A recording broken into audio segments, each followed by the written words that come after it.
جی ناظرین welcome back, ایک دفعہ پھر آپ کو خوش آمدید کہتے ہیں۔ میٹرو ون نیوز کی ماہ ربیع الاول کی خصوصی نشریات ہیں رحمت للعالمین صلی اللہ علیہ وآلہ وسلم۔ ناظرین اس ٹرانسمیشن کو مزید آگے بڑھاتے ہیں، ہمارے ساتھ شاہد رضا قادری صاحب موجود ہیں، اس کے علاوہ شکیل مدنی صاحب موجود ہیں اور ہمارے ساتھ فائزہ کامران موجود ہیں۔ بہرحال ناظرین ہم کچھ مزید گفتگو کرنا چاہیں گے۔ علامہ صاحب طائف کے سفر کے حوالے سے مختصراً بیان فرما دیجیے گا کہ رسول اللہ صلی اللہ علیہ وآلہ وسلم جب دعوت دینے گئے کیا وجہ تھی اور کیوں رسول اللہ صلی اللہ علیہ وآلہ وسلم نے طائف کا انتخاب کیا؟ طائف جو ہے ایک پرفضا مقام تھا اور بڑے بڑے سرداران جو ہے وہ طائف کے رہائشی تھے۔ تجارتی طور پر بھی یہ علاقہ جو ہے بڑا مانا جاتا تھا۔ تو رسول پاک صلی اللہ علیہ وسلم حکمت بالغہ کے تحت اللہ تعالیٰ کے پیغام کے تحت وہاں پر تشریف لے گئے اور آپ صلی اللہ علیہ وسلم نے وہاں پر بھی دعوت حق جو ہے وہ بیان فرمائی۔ تو رسول کریم صلی اللہ علیہ وسلم کا جانے کا بنیادی مقصد یہ تھا کہ اطراف میں بھی جس طرح مکہ مکرمہ کے اندر حضور علیہ الصلوۃ والسلام کی انتھک محنت سے، آپ کی کاوشوں سے، آپ کی تبلیغ دین سے اور آپ کی صعوبت برداشت کرنا اور آپ کا مصائب کو جھیلنا، تو حضور علیہ الصلوۃ والسلام کے چچا کا وصال ہو چکا ہے، حضرت خدیجہ کا وصال ہو چکا ہے۔ اب سرکار دو عالم صلی اللہ علیہ وسلم ایک طائف کا سفر کر رہے ہیں اور یہ نبی کریم صلی اللہ علیہ وسلم کی زندگی کا ایک بہت کٹھن سفر ہے۔ اگر ہم اس کو دیکھیں تو بہت کٹھن سفر ہے، اور آقا علیہ السلام جب وہاں پر تشریف لے جاتے ہیں تو جیسا آپ نے شروع میں فرمایا کہ وہاں پر لوگوں نے جو ہے وہ حضور کے پیچھے اوباش نوجوانوں کو لگا دیا جنہوں نے پتھر برسائے، تو پھر حضرت جبریل علیہ السلام ملک الجبال کو لے کر، پہاڑوں پر مقرر فرشتے کو لے کر سرکار کی بارگاہ میں حاضر ہوتے ہیں اور حضور سے ارشاد عرض کرتے ہیں کہ یا رسول اللہ اگر آپ حکم دیں تو ان دو پہاڑوں کو، جو کہ طائف میں دو ہی پہاڑ ہیں آس پاس، اگر ان کو ملا دیں تو یہ تمام کی تمام بستی ہلاک ہو جائے۔ تو حضور چونکہ رحمت للعالمین ہے، اللہ کی عطا سے وہ خبر آپ کو موصول ہو چکی ہے کہ اگر یہ ایمان نہیں لاتے تو طائف میں بالآخر نبی کریم علیہ الصلوۃ والسلام کے چاہنے والے پیدا ہوں گے، اور بالآخر حضور علیہ السلام کی دعائے رحمت سے طائف میں اسلام کا نور پھیلا، اور سرکار دو عالم صلی اللہ علیہ وسلم کی اس مشکلات کو برداشت کرنا، ان صعوبت کو جھیلنا، یہ اللہ تعالیٰ جل وعلا کی طرف سے ایک مسلمانوں پر انعام ہوا، اور الحمدللہ بالآخر طائف میں نور پھیلا۔ اور طائف کے نور سے، جس طرح آپ نے کہا کہ اسی خاندان سے محمد بن قاسم جو ہے وہ سندھ میں تشریف لاتے ہیں اور پھر فتوحات کا سلسلہ جو ہے اطراف کے اندر پھیل جاتا ہے، تو یہ دعائے محمدی صلی اللہ علیہ وسلم کا اثر تھا، اور طائف کا سفر جو ہے وہ ہمیں پیغام دیتا ہے۔ اور اس کے فوراً بعد جو ہے اللہ واقعہ معراج بیان کرتا ہے، اور تسلی و تشفی حضور کے لیے یہ ہے کہ اللہ فرما رہا ہے محبوب عام الحزن گزر چکا، آپ پہ تکلیفوں کا سال طائف گزر چکا، اب معراج کا سفر ہے، اور فرش والے تیری شوکت کا علو کیا جانے، خسروا عرش پہ اڑتا ہے پھریرا تیرا، اے محبوب غم نہ کریں تکلیف اٹھائیں۔ تو اس پر آپ کو اللہ نے جو انعام دیا ہے وہ یہ ہے کہ آپ کے تو عرش پر بھی ڈنکے بج رہے ہیں۔ زبردست زبردست۔ اچھا اب ہم شامل کرنا چاہیں گے فائزہ کامران سے، کہیں گے کہ وہ نعت رسول مقبول صلی اللہ علیہ وآلہ وسلم پیش کرنے کی سعادت حاصل کریں۔ کرم ماجبا لائے بام آ گیا ہے، کرم ماجبا لائے بام آ گیا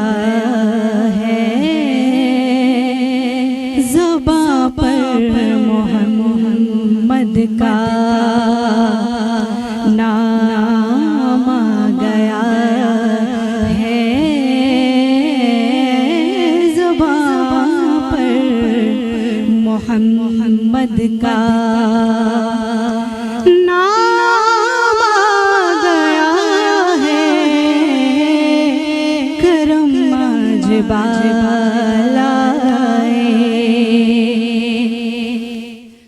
مجھے مل گئی دونوں عالم کی شاہی، مجھے مل گئی